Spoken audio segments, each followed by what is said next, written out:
thanks for watching Four Color Commentary. I'm Mark Allen, and I'm here to share just a few pickups, eBay pickups. Had some really cool antique store pickups recently, antique bookstore pickups, and so I just wanted to share some of this stuff with you.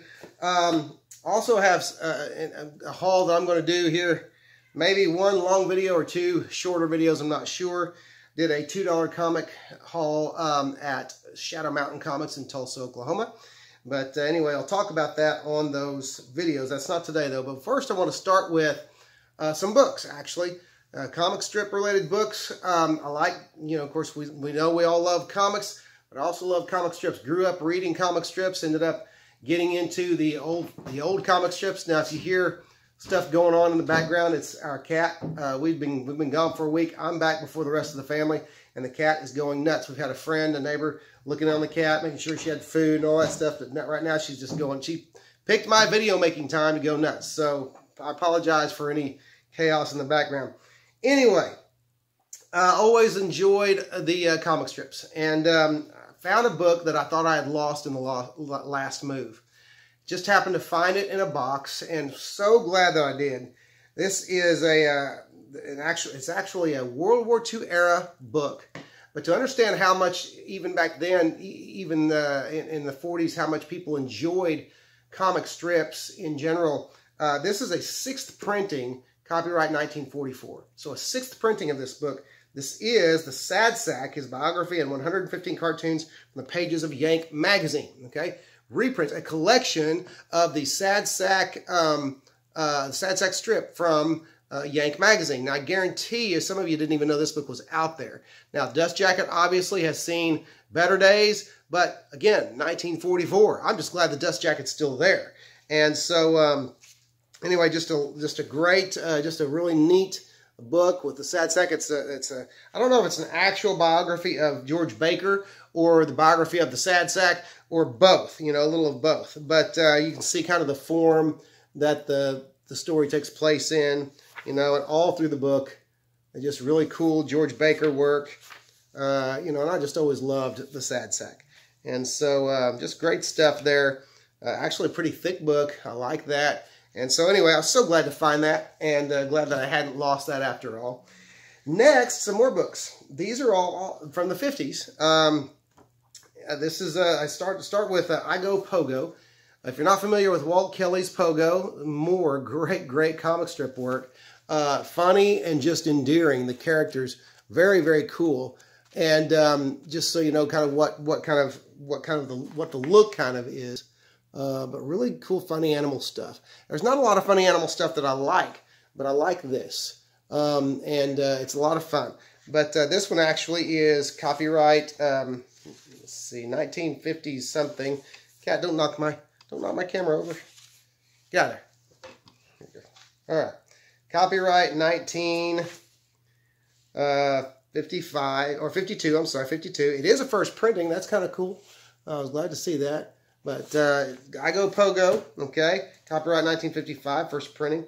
Then there is the Pogo Pika book, okay, Pogo Pika book, first printing, copyright 1955. This is the Pogo Pika book, kind of the same kind of stuff. You got only a bit larger panels there, but you got really cool Art Kelly Pogo work. Really beautiful stuff for funny animal work. Just really cool. If you're not into Walt Kelly, or if you're not familiar with Walt Kelly, very cool artist, very neat work, something to become familiar with.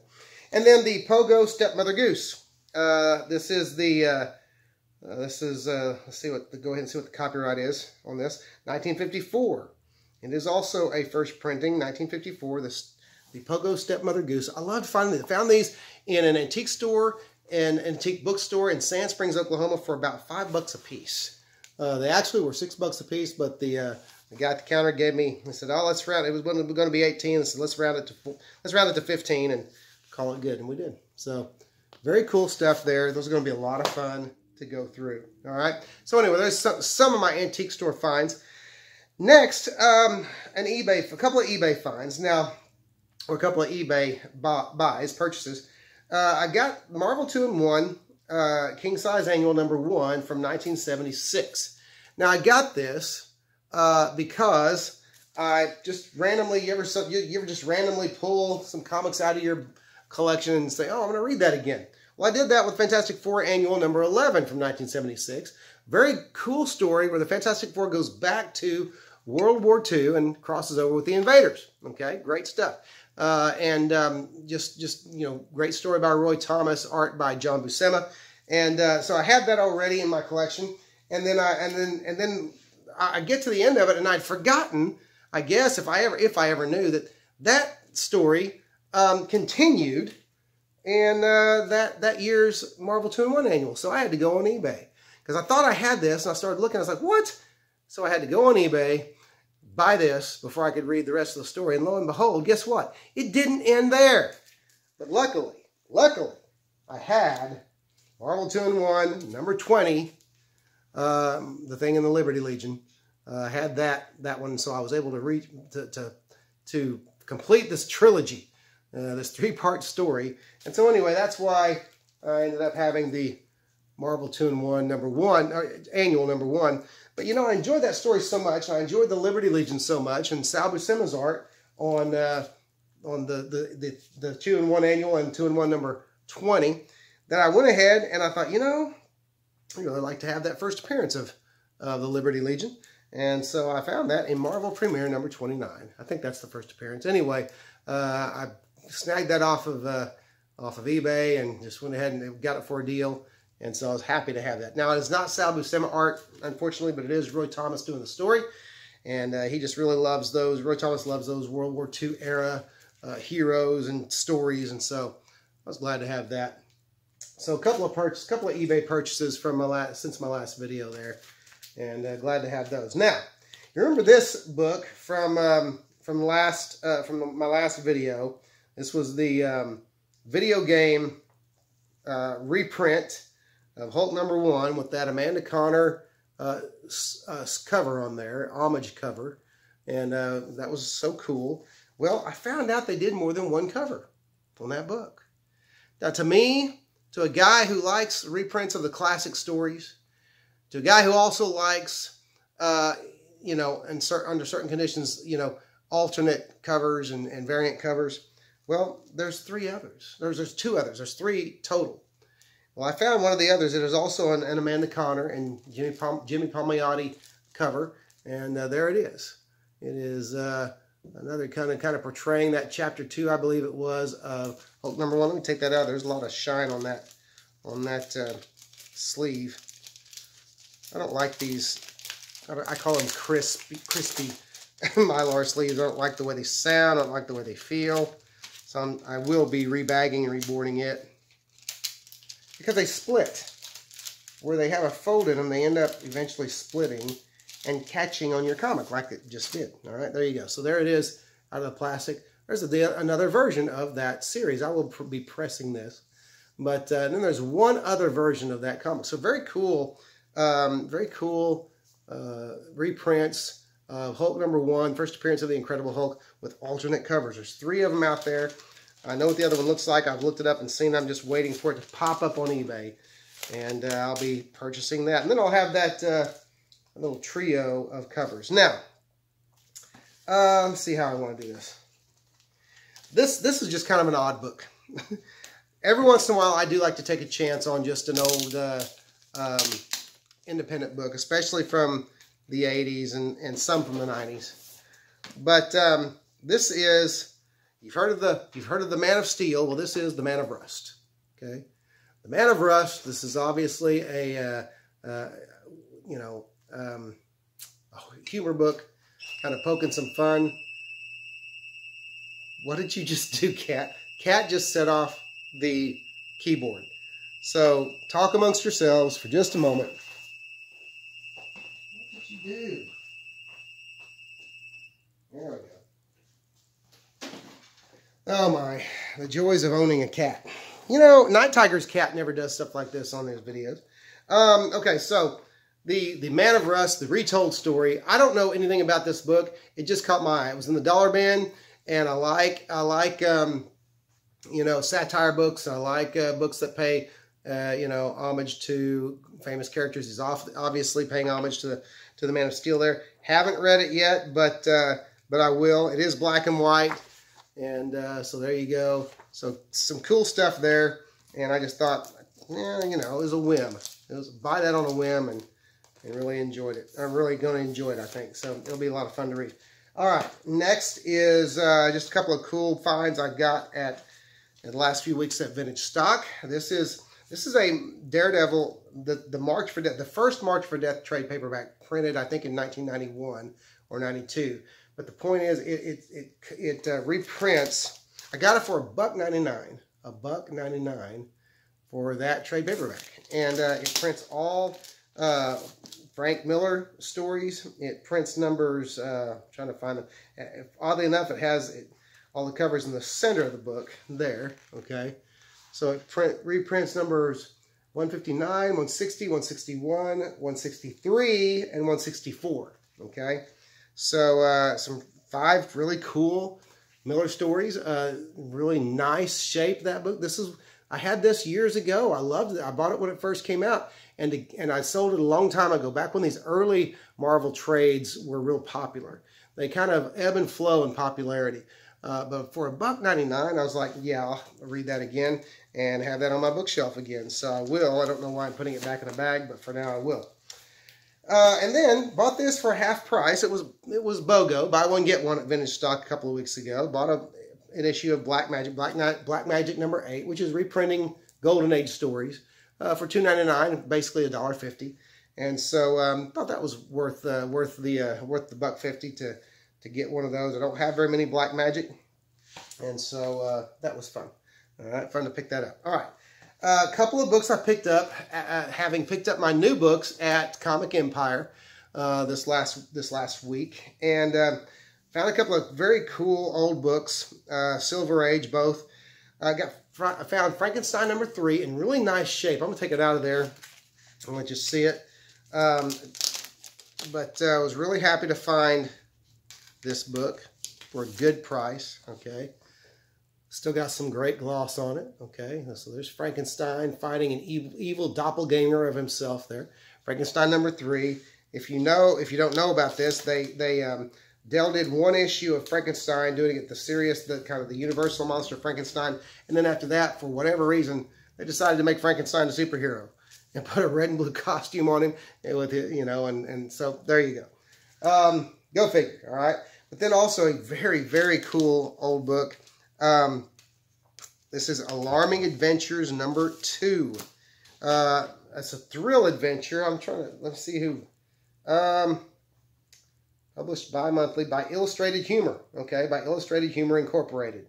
I don't know much about that company. Maybe one of you other guys can fill me in on that. But anyway, it's number 2. It does have an Al Williamson story in there, so great. But I love the cover, and I love the fact that it had Al Williamson art in it, and just love the logo and everything about it. So anyway, that was a neat buy as well. All right. Now I'm gonna do a couple more antique store finds here, and then I'm gonna open a couple of 2 more Walmart 3-pack or comic 3-packs because they were calling to me, and I'll tell you why in a minute. But I found another Spire Christian comic that I'd never heard of, and I thought by now I'd heard of just about all of them. It does have a beautiful Al Hartley cover on it again, and Al Hartley interiors, which is always just something you can count on these Spire Christian books. But it unfortunately has right on the cover a sticker. They put a sticker on the cover, and it was a $2 book. It was worth it to me because to round, you know, a Spire book I'd never seen before.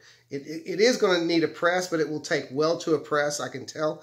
But there's the book. It's called Time to Run, and I just had never seen that cover. I love the black in the cover. I love the logo. I love the Al Hartley illustration.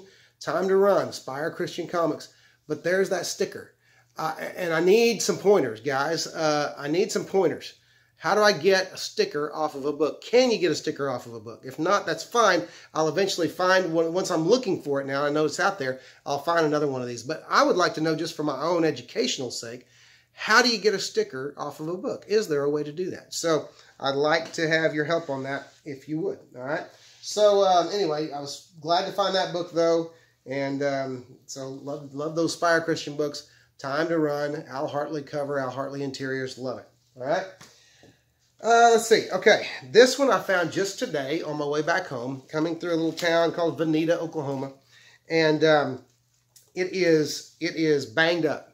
It is in rough shape, but it is an atlas book. Okay, it's an atlas book from the year. Let's see, what does it say? I can't find it. I'm looking. Sorry for the dead air.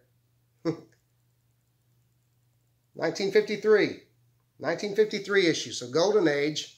Bible, okay, the Bible for young folk, Bible tales for young folk. I love that, for young folk, okay, not folks, folk. But what's great about this book, and the reason why I went ahead and spent $4+ on this book, even though cover is, I mean, you know, there you go. There's the back cover, and there is the front cover. But it was worth it to me. First of all, it was a Bible, an old Bible comic I'd never seen before. And I hope you can see this, though, but this is a cover by Jerry Robinson. I don't have any Jerry Robinson in my collection. No, not first print stuff, and certainly not a cover. I wish I could zoom in on that enough for you to see it, but it is Jerry Robinson.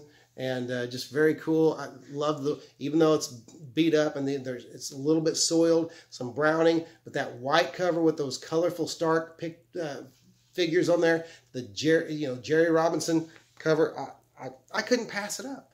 I couldn't pass it up. I did ask the lady. I said, could you come down on this a little bit? And she goes, no, because since I've already marked it down once, and she had marked it down from $9.50, which I would not have bought, which I would not have spent on it. But for $4 and change, I went ahead and did it. And I told her, she said, no, I can't come down on it again. I said, well, I'm going to buy it anyway because of that Jerry Robinson cover. And so there you go. So I actually have a Jerry Robinson cover in my collection now. I'm going to have to rebag and reboard this thing and then never take it out again because the cover, that poor cover, is just crumbling around the edges. But Jerry Robinson cover on there. Just for me. Somebody out there right now is going, why would you spend $4 on that book? Maybe you're not. I don't know. But anyway, that's some of my haul from the last couple of weeks. That's not even counting a bunch of $2 comics from Shadow Mountain that we'll get into later. Now, last thing. A couple of Walmart 3-packs again. I don't know why I'm so into these lately, but these two had been calling to me. I've always liked Ron Lim's art. I loved Ron Lim's Silver Surfer. In fact, I just reread my favorite story. I don't remember who the writer was now. I want to say Gerard Jones, but that didn't sound right. But whoever was writing it during Ron Lim's long run on Silver Surfer, I just got through reading again the Harold ordeal. Great stuff. Introduced the character of Morg and just great stuff. But Ron Lim has been knocking it out of the park on variant covers lately. This is the Iron Fist #1, Iron Fist Heart of the Dragon cover that he did, and we're going to open this up and see what else is in there, but love that, and I'll show it to you again once it's open. And then here's his Black Widow Sting #1 cover, and so I'm loving Lim's work right now on these covers.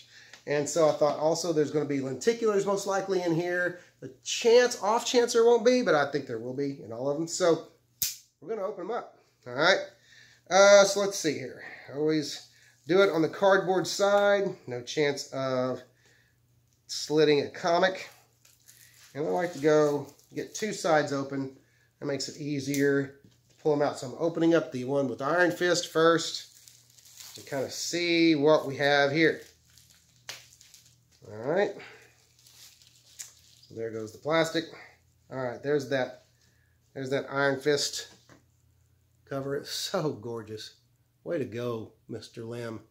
Good stuff there. Don't know what the interiors look like. Just going to go ahead and look. Never heard of David Wachter, artist. But Larry Hama is the writer, which is another reason why I went ahead and bought it. I thought, Larry Hama, how bad can it be? It can't be that bad. It's not bad. Not bad art. Inside, there's some pretty cool looking Iron Fist art. So there you go. All right, so there's that. Not bad. Okay, there's an Empire book in here. And it's X-Men number, looks like X-Men number 10. And, you know, it's, I don't know if it's, it doesn't look like it's a variant or anything, just a comic book. I'll read it, probably. See how disappointed it makes me. I don't know. So, I shouldn't be so jaded, should I? Anyway, there's that. And then, oh my goodness. Oh, yes. Yes, there is lenticular. And how in the world this book did the homage, I'm not sure. But speaking of Incredible Hulk number 1, it's an homage to Incredible Hulk number 1. But it's Captain Marvel. Captain Marvel number 125, of all things, to do an homage to the Incredible Hulk. So there you go. But still, hey, got some Kirby goodness on there. Awesome. I hesitate to even open it up and look what the art looks like. There's the original. There's the Captain Marvel cover. And I guess any comic can do an homage to Incredible Hulk number 1. Excuse me. Artist is Michelle Bandini. Never heard of her. Not bad. Serviceable art. Okay. But anyway, so yeah. Happy with that. Happy with that threesome of comics there. All right, now, the Black Widow. Let's open that one up. See what's in there. Open up cardboard side. And do one more side.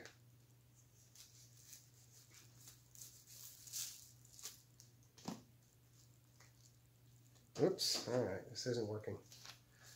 I'm always going to opt to take my time rather than hurry and wreck anything. Not at, you know, $8.98 a pop on these things. Okay, plastic is off. There's the Black Widow number 1. Gonna need a little bit of a press. That's cool, but I love that cover. Let's see what the interior art looks like. It's from someone named Simone Bonfantino,